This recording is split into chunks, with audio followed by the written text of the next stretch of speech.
Most people fear uncertainty. Masters train themselves to trust it. While the world scrambles for answers, clarity, and predictability, those who rise to the highest levels of performance understand something deeper. Not everything can be known. Not everything should be controlled. And sometimes your greatest power comes not from what you understand, but from how you move through what you don't. This is what Miyamoto Musashi called the void. The final chapter of the Book of Five Rings isn't about tactics. It isn't about timing or rhythm. It isn't about weapons, form, or technique. It's about what cannot be seen, the silent space beyond what the mind can grasp. And Musashi argued that without learning to operate in this unknown, you'll never achieve true mastery. By knowing things that exist, you can know that which does not exist. That is the void. Musashi. The Stoics too built their philosophy on this truth. They didn't claim to know everything. In fact, they warned that certainty is an illusion, and the wise man learns to live without needing to control or fully understand what's coming next. Seneca wrote, "The whole future lies in uncertainty. Live immediately." Both Musashi and the Stoics taught that freedom comes not from control, but from letting go and moving through life's unknowns with clarity, courage, and presence. The final and hardest lesson, embracing the void. Musashi ends the Book of Five Rings not with a victory speech, but with a meditation on nothingness. He calls it Ku no Maki, the Book of the Void. The void is where nothing exists. It is by knowing what exists that you can know the void. That is the way of strategy. Musashi. The void isn't emptiness in the depressing sense. It's the space beyond form, beyond thought, beyond predictable patterns. It's the reality that you can never fully control the future. The more you try, the more rigid and fragile you become. Musashi trained to act without overthinking, to move without needing full certainty, to trust the flow of battle without locking onto one rigid plan. He trained to feel the opening when it arrived, not when his mind expected it. And this is exactly where most people fail. They freeze in the face of the unknown. They cling to plans, formulas, or comfort zones, anything to avoid the discomfort of uncertainty. Musashi taught the opposite. He taught that you must step into the void and move anyway. The Stoics' version of the void, accepting what you cannot predict. The Stoics never used the word void, but their entire philosophy is built on the same principle. They taught that you do not control the future, other people, external events, your reputation, your health or longevity. What you control is your response. Epictetus wrote, "Some things are up to us and some things are not." Most people spend their lives grasping for control over what is not theirs to control. They try to bend the future to their will. They overplan. They panic when life shifts. The Stoic practices the opposite. He accepts uncertainty as the nature of life itself, and because he accepts it, he moves more freely than the man who is trying to control what can't be controlled. The danger of needing to know. Musashi warned that needing to know or see too much is a trap. When you require clarity before you act, you miss the rhythm. When you wait for certainty, you freeze. If you hold on to something that does not exist, you will be defeated. Musashi. He trained to move through uncertainty, not to eliminate it. The Stoics taught the same mental training. Seneca warned, "We suffer more often in imagination than in reality." What you fear about the unknown is often worse than the unknown itself, because what you fear is your own projection, not reality. The way forward is to release the need to know. You only discover your strength in the unknown. Musashi didn't become a master by staying in what was familiar. He wandered. He fought unpredictable opponents. He trained in the mountains alone, without teachers or students. He placed himself in the unknown over and over, because he knew that's where strength is revealed. The Stoics practiced voluntary discomfort for the same reason. Seneca would deliberately sleep on the ground, wear rough clothes, and eat basic food, not because he needed to, but to remind himself that he could. Set aside a certain number of days during which you shall be content with the scantiest and cheapest fare. Seneca. You do not grow by living in safety. You grow by entering the unknown and discovering you are still standing on the other side. The void is not emptiness, it's pure potential. Musashi described the void not as a void of meaning, but as a field of possibility. It is the space before you choose, the space before you act, the space beyond predictable outcomes. In the void is virtue and no evil. Wisdom has existence, principle has existence, the way has existence, spirit is nothingness. Musashi. The Stoics believed the same. They trained to enter every day without expectation, without entitlement, without clinging to what should happen. Marcus Aurelius wrote, "Receive without pride, let go without attachment." This is the art of moving through the unknown with grace, not because you control the future, but because you are ready for whatever arrives. Trust the unknown or be crushed by it. Musashi's opponents feared uncertainty. He used it against them. He made his timing unpredictable. He arrived late. He broke their expectations. He lived in the space they were afraid to enter. The Stoics too walked into the unknown, not because they were fearless, but because they trained to act in spite of fear. Let us prepare our minds as if we'd come to the very end of life. Seneca. You can't win if you fight the unknown. You win by entering it fully prepared to move. Because once you step into what you cannot predict and move without needing to control, you begin to experience a new kind of power. Stepping into the void, training for what you can't control. The world will never be fully known, and mastery doesn't come from trying to make it so. It comes from learning to walk without certainty, to act without guarantees, and to move forward without seeing the whole path.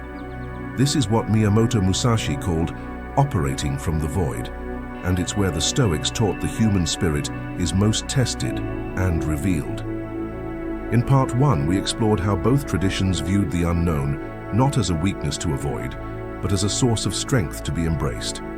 Now in part 2, we'll explore how to train this rare trust in uncertainty, so that when life veers off script, you don't panic, you perform. Because power doesn't come from controlling everything, it comes from letting go of control and still choosing to act. 1. Start with what you know, then move beyond it. Musashi trained form, but he didn't cling to it. He mastered the basics, then let go of them when they became limitations. He called this not having a favorite stance. You prepare deeply, then release attachment. Fixation is the way to death. Fluidity is the way to life. Musashi. To live like this, train your fundamentals, discipline, skills, habits. Trust them, but don't be a slave to them. When conditions shift, let strategy, not routine, guide you. The Stoics trained this flexibility through reason guided by nature. You don't abandon your principles, you apply them differently as conditions change. Seneca wrote, "He who is brave is free." Freedom comes not from certainty. It comes from knowing that your foundation is strong enough to carry you, even when the terrain disappears beneath your feet. 2. Practice acting without all the answers. Most people delay action until they feel ready, but readiness is often an illusion, designed to keep you safe, small, and stagnant. Musashi didn't wait to feel prepared. He moved with what he had. He used crude weapons, improvised strategy, and when he didn't know what the opponent would do, he relied on presence and training, not prediction. The Stoics agreed. Epictetus said, "First say to yourself what you would be, and then do what you have to do."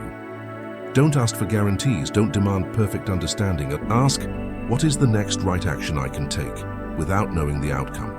What part of this moment can I control even if most of it is uncertain? Am I willing to step forward despite not knowing what comes next? That's courage, and that's where true movement begins. 3.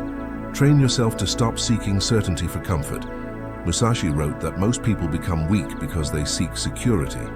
They look for safety in predictable patterns, but this dulls their edge. When you attain the way of strategy, there will not be one thing you cannot see. You will see the way in everything.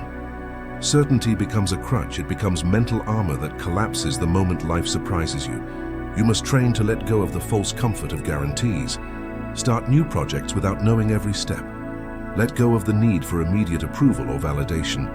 Make decisions based on values, not guarantees. The Stoics warned of the same addiction to safety. Marcus Aurelius asked, "You see how few things you have to do to live a well-ordered life. The fewer certainties you cling to, the more you can adapt, respond, and thrive. Fourth, train for discomfort, so you don't need predictability. Musashi deliberately made his training uncomfortable. He rejected comfort, not because he was a masochist, but because he knew that comfort makes you fragile. The Stoics echoed this. They practiced voluntary discomfort, fasting, wearing rough clothing, sleeping on the floor, to train for a world that doesn't bend to their preferences. Seneca advised, "Let us become intimate with poverty, so that fortune may not catch us off guard." Try this. Go a day without technology, sleep without a pillow, go without a meal, not to punish yourself, but to remind yourself, I am capable, even here. Once you prove to yourself that you don't need everything to be ideal, you gain the mental edge of someone who cannot be rattled when things fall apart. 5. Create space for the unknown in your daily life. You cannot move with the unknown if your day is packed with control. Musashi didn't schedule every minute. He left space for observation, silence, flow. You need the same. Try this. Set a daily void period. 10 to 30 minutes of no phone, no task, no stimulation. Let your thoughts come and go. Don't judge, don't structure. Ask yourself, what am I avoiding? Where am I over-planning? What would I do if I let go of fear right now? The Stoics taught this same practice in their evening reflections. Marcus Aurelius wrote, "So keep yourself simple, good, pure, serious, unpretentious. Be the master of yourself." Make time for inner stillness. The void won't speak if your mind is too loud to hear it. 6. Reflect on past unknowns you've already survived. You've been in the void before, you just didn't call it that. The heartbreak that reshaped you. The job loss that led to your real career. The decision that made no sense but changed everything. You've already stepped into the unknown and you made it through. Musashi believed that every duel you survive strengthens the warrior within. The Stoics taught that looking back at your victories, not in pride but in clarity, reminds you that you can survive uncertainty again. Seneca said, "Difficulties strengthen the mind as labor does the body." Every time you made it through the storm, you became more capable of walking into the next one. So stop saying you can't. You already have. 7. Live by principles, not predictions. The real reason you can step into the unknown confidently, because you've trained to live by principles, not outcomes. Musashi didn't need to predict what would happen in a duel. He lived by his code: presence, precision, movement, clarity. That was enough.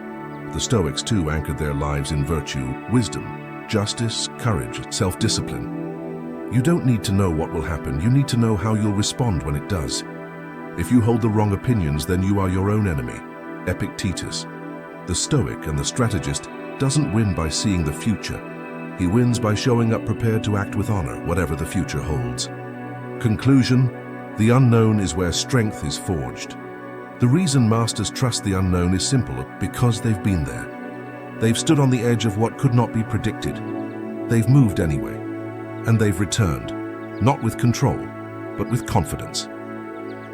Musashi didn't just tolerate the void. He trained in it, he thrived in it, he taught from it. The Stoics didn't deny uncertainty. They didn't fear it. They built their entire mental discipline to walk through it, eyes open, heart steady. And so can you. Train for clarity in chaos. Train for movement without guarantees. Train for a life that may never be certain, but will always be yours to navigate with power and presence. Because in the end, you don't need to see the whole path to take the next step. You just need the courage to trust the void and move